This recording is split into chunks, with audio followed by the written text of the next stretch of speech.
Hola a todos, es un placer para mí pues, presentar en el Congreso de la SEC del 2024 pues, esta pequeña pieza que vamos a grabar sobre finerenona y el papel en la enfermedad renal crónica. Y bueno, yo creo que uno de los temas más importantes que nos van a introducir aquí, tanto Julio Núñez del Hospital Clínico de Valencia y Alfonso Valle del Hospital de Deni Alicante, pues, es el tema de la albuminuria, ¿no? Yo creo que la albuminuria pues, siempre nos suena un poco como la albuminuria. Esto realmente solo le interesa al nefrólogo, le interesa al cardiólogo, es un marcador de nefrólogos, ¿para qué lo pedimos? O sea, siempre hemos oído que tiene un papel en lo cardiovascular, pero lo dejamos como un poco para el nefrólogo. ¿Tú esto cómo lo ves, Julio? Bueno, gracias por la presentación, Rafa. Esta pregunta no la teníamos pactada, Rafa, no sé, ahora no sé yo cómo... Pero bueno, es una pregunta muy pertinente. La albuminuria es un marcador de riesgo cardiovascular, no solamente un marcador de enfermedad renal crónica, especialmente en paciente con insuficiencia cardíaca. Fijaros, si hay algo difícil en la cardiología es el diagnóstico precoz de la IC. Si esto no fuese así, pues fijaros cómo no solamente en el mundo occidental, en nuestro país y en Reino Unido, pues el 80% de los diagnósticos de IC se hacen a raíz de una descompensación. Eso es un fracaso absoluto.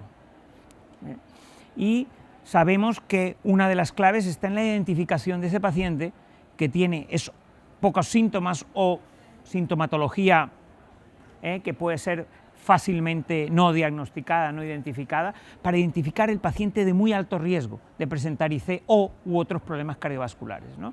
Y básicamente esos son dos pacientes que tenemos muy fácilmente identificables. Uno, paciente con enfermedad renal crónica y paciente con diabetes. Son pacientes muy fácilmente. Y es en ese escenario donde la albuminuria juega un papel fundamental en la identificación. El paciente con enfermedad renal crónica y diabetes que tiene albuminuria es un paciente de muy alto riesgo, muy prevalente en la insuficiencia cardíaca y de muy alto riesgo de tener insuficiencia cardíaca y de tener complicaciones derivadas de esta, ¿no? Fijaros cómo no solamente hay un estudio, sino son una miríada de estudios que muestran cómo la albuminuria triplica, quintuplica, incluso hay artículos que hablan de riesgos 3 veces más de presentar IC en ese momento, ¿no? Así que la albuminuria no solamente surge como un marcador que te predice el declive de la función renal, sino que te está identificando un paciente de alto riesgo cardiovascular.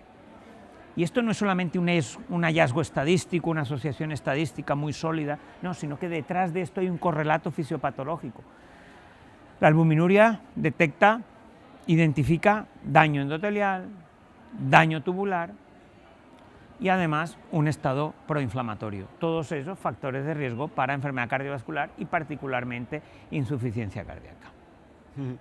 Y yo, bueno, así yo creo que lo has resumido muy claramente, ¿no? Todo este mecanismo fisiopatológico, ¿no? Que existe debajo de la albuminuria, ¿no? Y yo creo que has dejado muy claro que es un marcador de riesgo cardiovascular y nos interesa mucho la insuficiencia cardíaca. Pero ahora yo me preguntaría, que es una pregunta que le voy a dirigir ahora a Alfonso, ¿realmente la albuminuria nos puede ayudar a dirigir el tratamiento de nuestros pacientes también? Claro, yo creo que ese es el gran cambio que tenemos estos días, es decir, tenemos un biomarcador claro y de una importancia enorme, como ha comentado Julio, que es la albuminuria, pero es que además tenemos una herramienta terapéutica, como en este caso es finerenona, que es el primer antagonista mineralcorticoide, del receptor mineralcorticoide, aprobado para paciente con enfermedad renal crónica diabética con albuminuria, ¿no? Con filtrados entre 25 y 60, con albuminuria entre 30 y 300, o con filtrados por encima de 25 y con albuminiurias por encima de 300, ¿no? Y ese yo creo que es el punto clave, es decir, tenemos el marcador muy sencillo en una población de muy alto riesgo y además vamos a modificarle la enfermedad al paciente con FINE, ¿no? ¿De dónde viene esta evidencia? Bueno, de dos estudios que yo creo que ya conocemos, como son Fidelio y como son Fígaro. Fidelio teníamos un porcentaje pequeño, un 12% de pacientes con microalbuminuria entre 30 y 300. Fígaro el porcentaje es mayor, más de un 40% con albuminuria entre 30 y 300, y sabemos que los endpoints, los objetivos primarios, tanto en Fidelio son endpoints a nivel renal y en Fígaro son endpoints a nivel cardiovascular, ese objetivo primario, ¿no? Y los resultados son enormemente positivos, ¿no? En Fidelio sabemos que hay una reducción de ese objetivo primario de una manera significativa del riesgo relativo de un 18%, hay una disminución del 19% en esa caída del filtrado por encima del 40% respecto al basal, que esto lo vemos mucho, ¿no? En los pacientes cardiológicos, y hablando de la albuminuria, hay una reducción del 30% de ese marcador de la albuminuria en 4 meses, ¿no? Y Fígaro, el objetivo primario es un objetivo cardiovascular, ¿no? el de infarto no fatal, ictus no fatal, hospitalización por insuficiencia cardíaca, que también se cumple, hay una reducción del 13% en un paciente de alto riesgo y bien tratado, y muy especialmente con una reducción del 29% de lo que es la hospitalización por insuficiencia cardíaca, que yo creo que esto es lo que nos impacta enormemente a los cardiólogos, ¿no? Porque tenemos una población enorme de estos pacientes, con un biomarcador muy sencillo como la albuminuria, y con estos resultados, ¿no? Y luego además tenemos el Fidelity, ¿no? Que al final es el pool de análisis de los dos, oye, con más de 13.000 pacientes, con una distribución en cuanto a albuminuria y filtrados muy de nuestro día a día y con unos resultados súper positivos en lo que es el endpoint a nivel cardiovascular, en lo que es la hospitalización por insuficiencia cardíaca y en la progresión de la enfermedad renal, ¿no?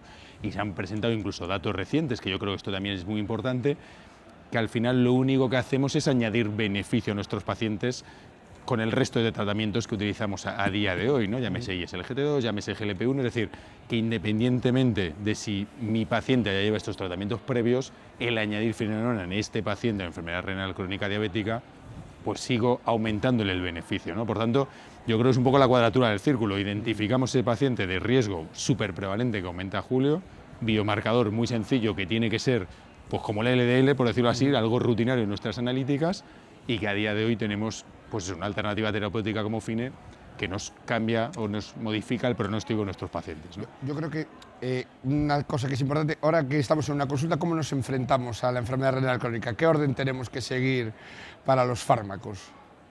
Claro, es decir, aquí se nos abre un poco como la insuficiencia cardíaca, ¿no? Lo de la cuádruple terapia, claro, tenemos, por supuesto, IECARA-2, tenemos ISLGT2, todas las evidencias que nos vienen con los GLP-1 y finerenona, ¿no?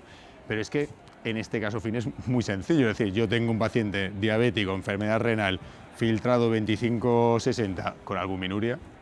La única warning o precaución es en las cifras de potasio, ¿no? Que inicialmente esté por debajo de 4,8 con un filtrado por encima de 25.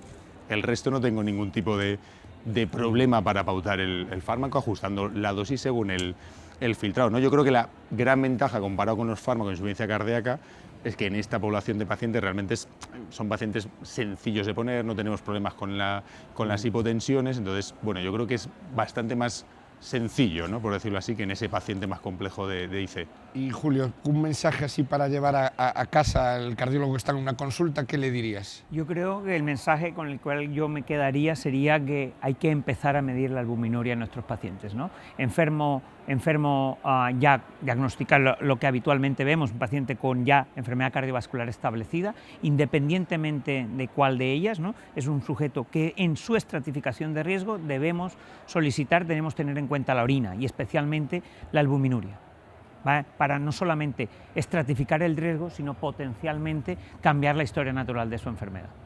Bueno, perfecto. Yo creo que está muy claro qué es lo que tenemos que tener en cuenta, ¿no? Que la enfermedad renal crónica está ahí y que tenemos nuevas opciones de tratamiento, y yo creo que tenemos que tenerlas en vista, pues finerenona, con las precauciones que nos ha dicho Alfonso, ¿no? Sobre todo el tema del potasio, y yo creo que es un beneficio claro, ¿no? Por lo que nos habéis mostrado aquí. Y bueno, pues yo nada, invitaros a seguir estando informados con nosotros en Cardio TV, y nada más. Muchas gracias a los dos. Gracias. Gracias.